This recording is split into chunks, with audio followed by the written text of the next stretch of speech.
numbers. I don't have a problem in principle with immigration at all.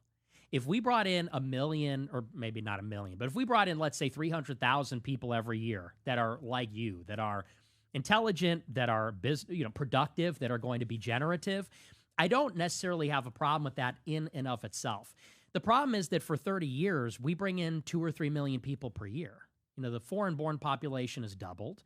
We brought in 50 to 60 million people since 1990. That's just too many people. And how I would distinguish it is that we're bringing in so many people that it's fundamentally altering what America is. You go to like Miami. Miami's like a Caribbean country. Like it doesn't even feel like America. It feels more like Costa Rica or something. You go to New York, LA. It doesn't feel like what America used to be, what America is distinctly. And that's what I have a problem with, that pretty soon everywhere it's going to be so diverse linguistically, ethnically, religiously, that you can't even say America is anything. Like the mayor of Minneapolis, he's doing advertisements in Somalian. What is that? Yeah, they had the cop badge is now in Arabic. I don't know if you saw that or yes. not. Yeah. How do you feel about that? I think that's horrible. What do you think about between the two communities, Muslim and Jews? Which one concerns you more? Jews, for sure. Tell me why. More powerful. They're more powerful. So more powerful in a way, you're talking the fact that they have money, finance, Hollywood. Is that what you're Yeah, they have more position in American society. And how do you think they got that? I think they got it because they are extremely connected. They're a transnational entity. This is how the Rothschilds got started. Their superpower is that they live everywhere. And they have their Jewish identity supersedes their local identity. So a Jewish person in America or in Germany or in France or in the UK, they can all talk to each other and work together. Do you think that's a bad thing? Not in and of itself. It is detrimental for America, though. Is it detrimental, though?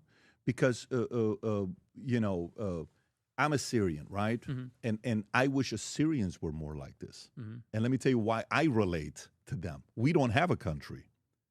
Assyrians used to have a country. We used to be the first warriors. We were written about in the Bible. You read it all over the place. The history we had, the things we invented. And then we became a little cocky.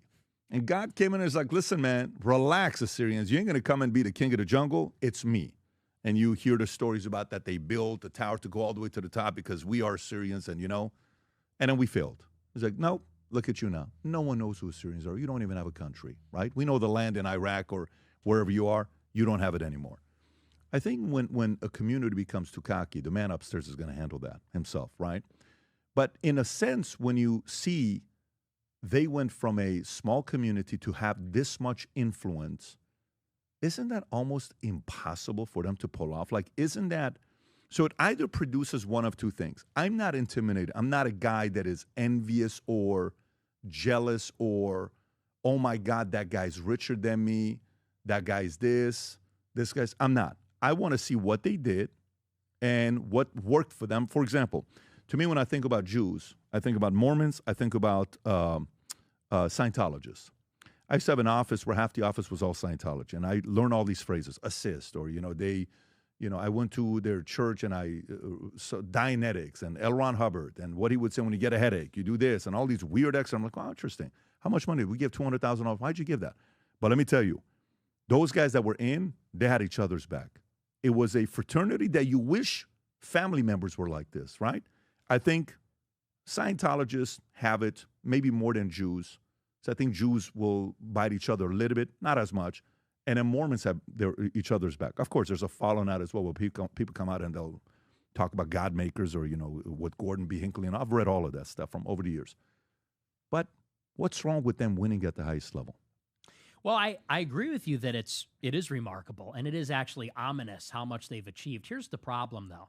America's an open society. The premise of this country is it's self-government, of, by, for the people. There's a egalitarian idea that we are all citizens, and our government is going to be comprised of the citizenry of America.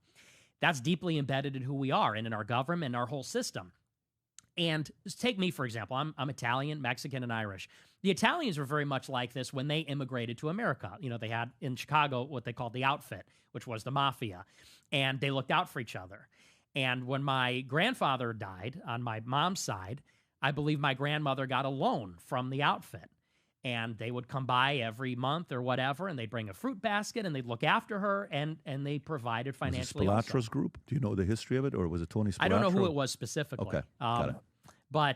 But so, these are some of the stories I would hear growing up from my mom and my grandmother. So think about, at that time, how many people were against Italians? At that time, how many people didn't like Italians in New York? Because, do you know Bank of America was first called Bank of Italy? Did you know that? No, I didn't. So can you pull up, Rob, was Bank of America first Bank of Italy? If I'm wrong, it is what it is. I think Bank of America was originally Bank of Italy, and everybody used to, yes, the Bank of America was originally founded in Bank of Italy in 1904 to an Italian-American in San Francisco, the financial needs of Italian immigrants and other underserved people. The bank eventually merged with another institution to form Bank of America and changed its name to Bank of America, right? Mm-hmm. The tellers were Italians. You know, they would give small little loans, $10, $4, $5 to them. And some people were not supportive of that. They're like, what are Italian immigrants doing here? You guys are becoming too much power in New York. We're not happy about this. So there was some of that going on 100 years ago. And that's what I'm saying is that did exist. And then what happened eventually is that Italians assimilated.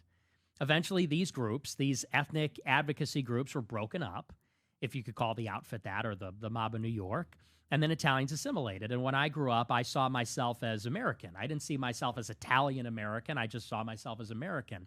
And I think that, you know, when you see Jewish people working together, I don't think there's anything wrong with that inherently. And I agree with you. It's like a superpower. It's actually admirable in some ways. They look out for each other.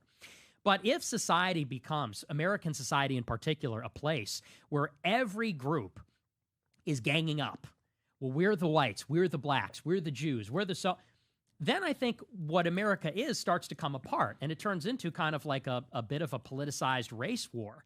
And I think that you either have to have a society where everybody gets to play by those rules and everybody could be pro what they are, or everybody is assimilated and we're all Americans. And that's why I say it's detrimental, is that if Jewish people are Jewish first, not of, by, and for America, but of, by, and for the Jewish nation, this is problematic when they're in positions of power, because are they looking out for all of us, or are they looking out for themselves first? And when you look at the Israel policy, that's where people start to say, I think you're looking out for yourselves first. I think you're biased.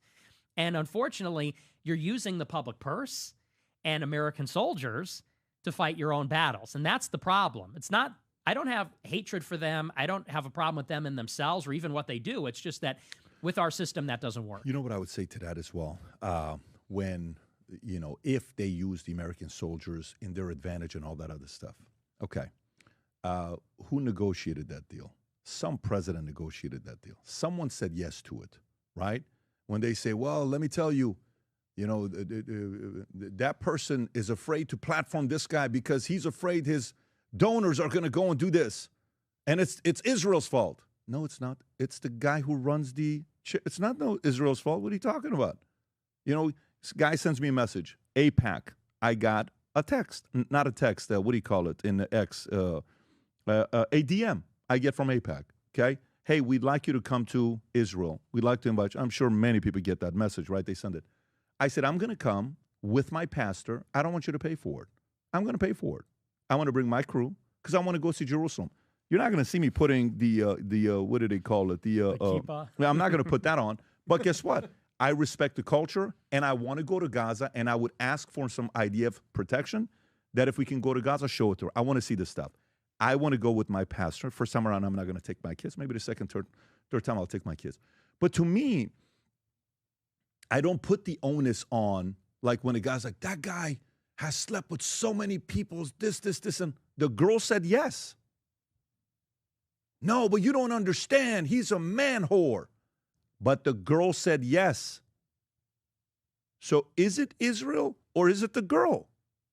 Do you understand what point I'm trying to make here? Absolutely. So to me, it's kind of like, I mean, look, if you said Israel over Muslims, right? Mm-hmm. Which of the two do you think has been a bigger net positive to America? Oh, well, it has to be Israel, absolutely. Okay, so a part about that part. But, well, In terms of, I wouldn't say net positive. I would say in terms of raw, maybe like gross positive. Because they've had a lot of contributions culturally and even, in terms of art, literature, music, also scientifically. But it's difficult to say on net because I also think that there's quite a bit of a detriment. I think that the melting pot comes from the Jewish community. What do you mean by that? The idea of the melting pot, that comes from a Jewish playwright. Because Jewish people come to America, and like all immigrants, they say, well, we want America to be more welcoming. So they start to spin up these ideas that, well, America was never this country of white Christians. It's always been a melting pot for all immigrants. They want the country to be more open because that makes it more comfortable for them. It makes it more tolerant for them. But this has also made us more open and tolerant for Muslims, for example.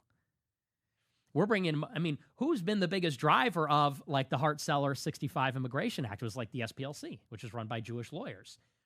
And so they're major drivers of mass migration. They're also major drivers of the pro-Israel politics, like the Iraq War.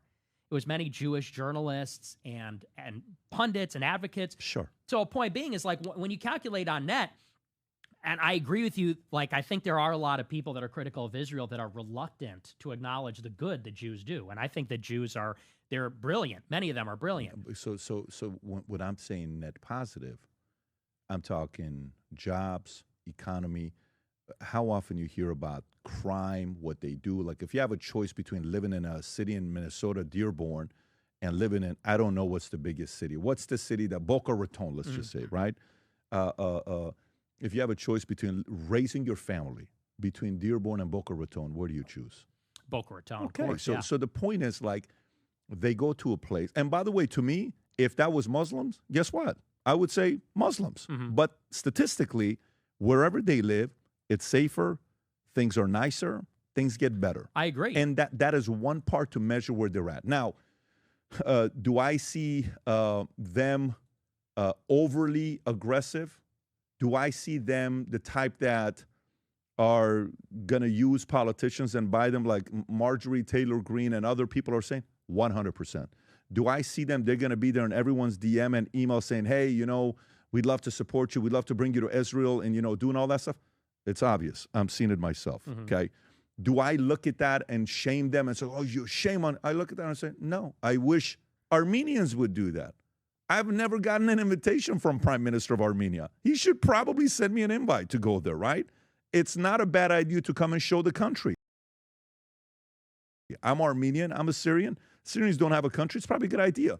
You don't see that. You wish others would do that. So for me, as much as when I go into that, by the way, I'll give you one other side that, Israel's going to be like, yeah. This other side to me is I actually do believe they leverage Mossad to get intel. I actually do believe they use blackmail. I actually do believe they do that. So, there's nothing going on with Epstein. No. Michael Wolff did a podcast with him 2 months ago. And when he was at Epstein's house, the 100 hours of recording that he has with him, I said, how many times was Ehud Barak there? Am I saying his name correctly? Or Barak? Ehud Barak. Ehud Barak. He said he was there many times. He saw Bill Gates there many times. Why would the former prime minister visit the guy 30-something times? Just because the conversations are great? That's a little bit suspect, right? So to me, I'll go there, but I'll go the other end. So what I'm trying to do, like if you're wondering what my role is here, okay? My role is I want to continue talking to you. I want us to do many of these together as we go through whatever journey we go through next 5, 10, 15, 20 years. And I'd like you to be around 60 years from now to see whatever you want to do. And let's see what your ideas are going to land and what they're going to go through. I'm sure as we all age, some of them get better, some of them get sharper. Maybe this used to be a number 1 to us at 26. Maybe it's going to be number 6 when we're 46. Maybe this used to be number 11 when we're 26. Now it's number 2 when we're 52. Who knows? Life changes. You evolve, right? You're just watching Trump in the last 10 years change. He's not the same. Just the way he does his speaking. I was watching him speak yesterday, and the way he's doing press conference. A very different guy on where he's at.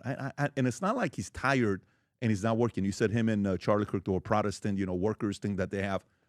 It's not that. I just see his going through it himself. I would like people on both sides to not be like, oh, my God, he just had Nick Fuentes on. That's it. No, you don't control me. I want to talk to you. Oh, my God, he brought Cuomo and he did this. Dude, Cuomo, we orchestrated a conversation with him and Dave Smith. It was great. And we had Chris Cuomo and Candace speak. It was great. They gave their arguments. And Chris said some things about, people don't need IDs to vote. I don't agree with that. But guess what? At least we had the conversation, right?